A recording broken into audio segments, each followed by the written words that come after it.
En esta oportunidad estamos para dialogar, para conversar con José Hernández. Te decimos, José, el motivo de nuestra llamada esta misma víspera fue un artículo en donde se opina de parte de un jurisconsulto que el CNE debe descalificar los binomios de Correa y los binomios, o sea, los binomios de Rafael Correa, se entiende, del señor Arauz y de Yacu Pérez,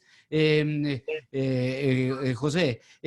¿Cómo entender aquello, cómo verlo en este debate que también no es solo jurídico, es político? ¿Qué prima, la juridicidad, la política? Con eso comencemos este diálogo y gracias por atendernos, José. Buenos días. Buenos días, Salomón, y también a todos tus oyentes, buenos días. Eh, bueno, ¿qué prima? Depende quién debe responder. El prima para el CNE, por ejemplo, para el Consejo Nacional Electoral, prima absolutamente cumplir la ley. Para los políticos debe primar seguramente la lógica de ellos, pero en este caso es la ley lo que debería primar. Tenemos ahí unas leyes que hablan del Código de la Democracia, el tema de la Constitución, el tema del reglamento de la inscripción de candidaturas, son elementos que en este caso no han sido respetados y específicamente me refiero al caso del binomio del señor Arauz, en este caso el expresidente Rafael Correa, quien pues no se inscribió, como todos sabemos, no fue, él no vino a Ecuador, como dice la ley, no vino a inscribir, es decir, a aceptar la candidatura a la vicepresidencia de la República, cargo para el cual, por otro lado, él tenía una prohibición constitucional, pero eso es otra historia. Digamos que en el caso del CNE, lo que él tenía que hacer era venir, aceptar la candidatura, presentarse, ¿no? Porque el reglamento dice que debe ser una gestión personalísima y que debe ser absolutamente hecha por la persona y debe firmar, en este caso, la aceptación de la candidatura. Él no lo hizo. En el caso del señor Yacu Pérez, lo que hubo fue que él había escogido un binomio, la señora Marangoni. Esta señora fue vetada por Pachacutic y por gente de la CONAIE, y en este caso él cambió a la señora Marangoni por la señora Birna Cedeño y la cambió, pero el problema de la señora Birna Cedeño es que ella no participó en forma alguna en las primarias del partido, del movimiento. Y al no participar siendo un requisito, pues ella no podría de forma alguna acompañar al señor Yacu Pérez en el binomio. Entonces, allí hay como, digamos, irregularidades frente a los requisitos y a las fechas también, en el caso del señor Correa, a las fechas, porque él pretende en este momento cambiarse él por el señor Rabascal. El señor Rabascal tampoco utilizó los 10 días que le da la ley para ir a aceptar su candidatura, que él no la aceptó. En este momento es una persona que fue emocionada en las primarias de este movimiento, pero jamás fue a aceptar tampoco su candidatura. Por ende, es una persona que va a reemplazar a otra persona que no existe. En las listas del CNE no existe. Tú has visto, Salomón, que cuando la señora presidenta del CNE, la señora Atamay, dice cuántos binomios hay, ella dice siempre el número de binomios y dice si hay un binomio que no está completo. O sea, no existe ese binomio. Entonces, el señor Rafael Correa no está en las listas del CNE como candidato. Ahora, ¿cómo lo pretenden reemplazar por el señor Rabascal si él no está en esas listas? No se puede reemplazar a alguien que no está. Ajá. Aquí la información periodística pone énfasis en esto. Dice, ayer 17 de septiembre, la fórmula presidencial de UNES quedó conformada por Andrés Arauz para la presidencia y Carlos Rabascal para la vicepresidencia, en reemplazo del exmandatario. Aunque, pues, como tú estás señalando, José, pues el correísmo no tiene candidato a la vicepresidencia porque no está inscrito, está vacío ese espacio, entonces, ¿cómo llenarlo? Ese es el problema, ¿no es cierto? Exactamente, ese es uno de los problemas que tiene el señor Rafael Correa en este momento, que es cómo pretende cambiar hacerse reemplazar cuando él mismo no está en esa lista. Si uno no está en una lista, pues nadie lo puede reemplazar, porque no está, simplemente no figura. Es decir, el CNE dio por no aceptada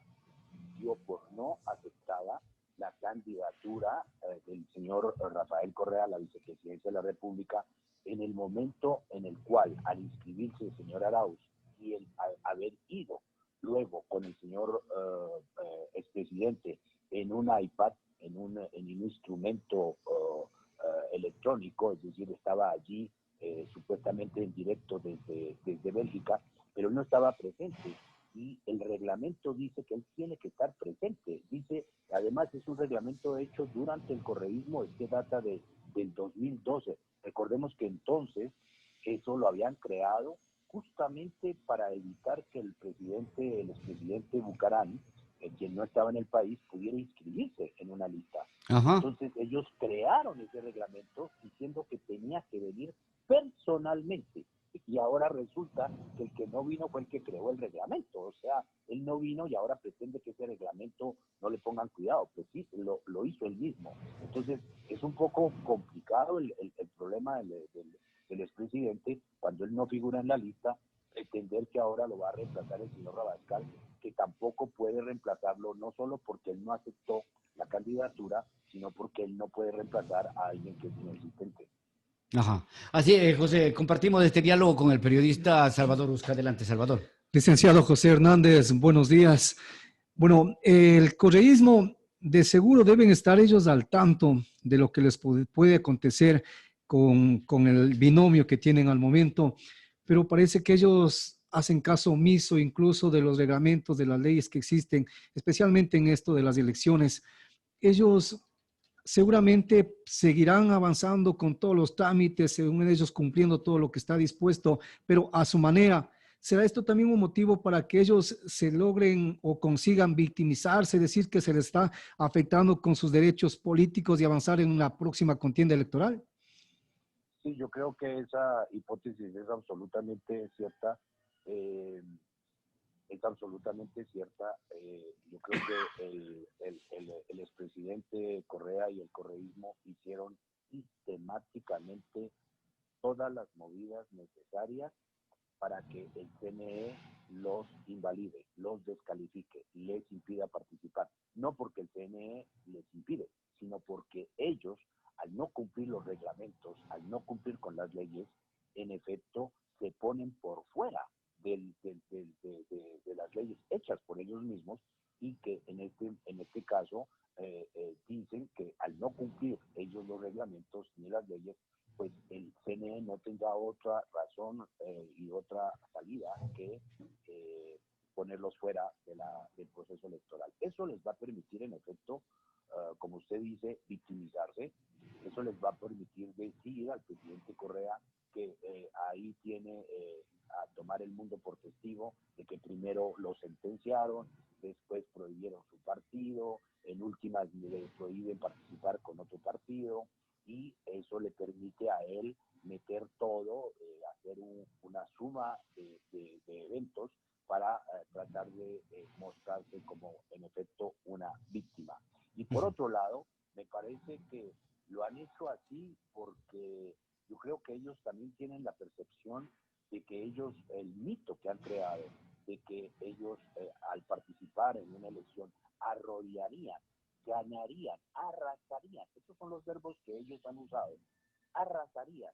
Entonces, me parece que ellos mismos son víctimas de un mito en el cual ya vimos, cuando el presidente Correa vino para la consulta popular, vimos que no tenía el caudal, la masa de gente siguiéndole, esperándolo en los pueblos. Hay tomas, incluso lo que ocurrió en Quinindé, donde la gente lo rechazó, le tocó que lo sacaran de allí en helicóptero. Entonces, me parece que el expresidente Correa, en este momento también es víctima de su propio mito, lo esperarían las masas, el país se paralizaría y él arrasaría en las urnas. Pues me parece que lo que están haciendo es, por un lado, victimizarse y por el otro, evitar contarse electoralmente, porque entonces podrían tener una gran sorpresa. Pero yo insisto en lo que fue motivo de la primera consulta para concluir este diálogo del cual te agradecemos, José, y es mira, pero siempre torna lo político y lo jurídico están tan ligados que, por supuesto, quienes sostienen políticamente que el señor que el señor Arauz sí puede tener un binomio, por ejemplo, ellos dicen nosotros los hacemos basados en la ley.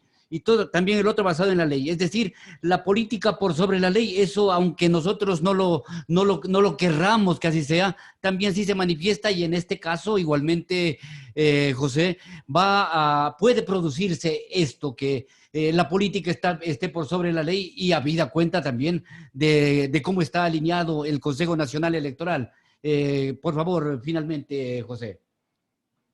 Esa es una posibilidad, en efecto, Salomón, que pudiera primar la lógica política en este asunto. Es una posibilidad. El gran problema de eso estriba entonces en que sería muy, muy complicado para el Consejo Nacional Electoral explicar si la ley dice que tenía que el expresidente venir a hacer una gestión y no la hizo. Él tenía que explicarnos cómo así, cuando se dice que esto es una gestión personalísima, directa, ¿cómo lo entendemos entonces? Tocaría entonces decir que los plazos que pone el CNE no tienen valor, no tienen sentido. Tocaría decir que las primarias, que son obligatorias, tampoco tienen sentido. Y entonces, pues, lo que tú señalas, Salomón, puede ser posible, que al final encuentren una triquiñuela y digan que en efecto es lo mismo, personalísima. El señor vino en una suerte de holograma, estaba ahí presente, ya no el holograma, sino en la parte digital, estaba en su iPad, y que entonces eso vale. Y podríamos decir que también el señor que lo va a reemplazar, que nunca aceptó la candidatura, es decir, que no fue dentro del plazo, que son de 10 días, y no fue a firmar, a presentarse y a asumir la candidatura de vicepresidente, tocaría también decir que entonces eso no tiene sentido, lo cual, Salomón, siguiendo un poco tu pregunta, podría ser verdad, podría ser cierto, podría ocurrir, pero entonces estaríamos en un momento en el cual la ley, los reglamentos, no tienen valor, no tienen sentido, y estaríamos en una anomia entonces jurídica, y eso pues sí, hay que señalarlo. Nuestro trabajo es hacer eso, señalar eso, pero en este caso me parece que el expresidente está buscando que lo pongan de lado, porque a él le conviene, absolutamente. Claro, eso nadie sabe si la intencionalidad política puede ser aquella, ¿no? Te agradecemos, José. Si algo más tienes que añadir, adelante para concluir. No, Salomón, agradecer a tu audiencia y desearles que pasen un muy buen día. Hasta pronto, pues, a José Hernández desde la capital de la República.